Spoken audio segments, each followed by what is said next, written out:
जंजिरा किल्ला आता आमचा सह्याद्री प्रतिष्ठान हिंदुस्थान येत्या 9 जुलैला मुंबईला मोठा मोर्चा घेऊन चाललोय दादांनो.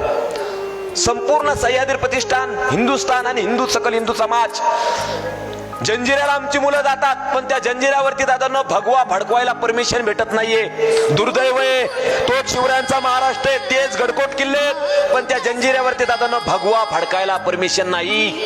याच्यासारखं कुठलं दुर्दैव नाही. म्हणून सह्याद्री प्रतिष्ठान हिंदुस्थान येत्या 9 जुलैला केंद्र पुरातत्व विभाग मुंबईला दादांनो तो मोर्चा चाललाय. ज्यांना शक्य असेल ना आवर्जून या दादांनो, पण जंजिऱ्यावरती भगवा फडकलाच पाहिजे, नुसता भगवा नाही. अरे जो जंजिरा जिंकण्यासाठी अनेक वेळा शिड्या शिवछत्रपतींनी लावल्या, अनेक वेळा प्रयत्न केला मध्ये शिवछत्रपतींनी, मध्ये शंभू राजांनी तर पार 800 मीटरचा सेतू बांधला होता जंजिऱ्यावरती.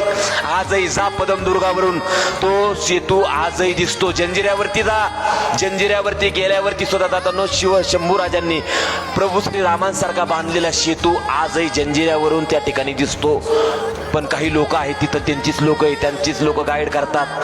पण आपला एकही माणूस स्वतःनो तिथं गाईडला नाहीये, त्यांचीच लोक तिथं गाईड आहेत. भगवा झेंडा फडकवायला परमिशन नाहीये. पण मला असं वाटतं माझं सह्याद्री प्रतिष्ठान हिंदुस्थान जीवाचा आटापिटा करून त्या जंजिरा किल्ल्यावरती जेव्हा भगवा फडकल ना, तेव्हा दादांनो कुठतरी मग म्हणेल खऱ्या अर्थाने जंजिरा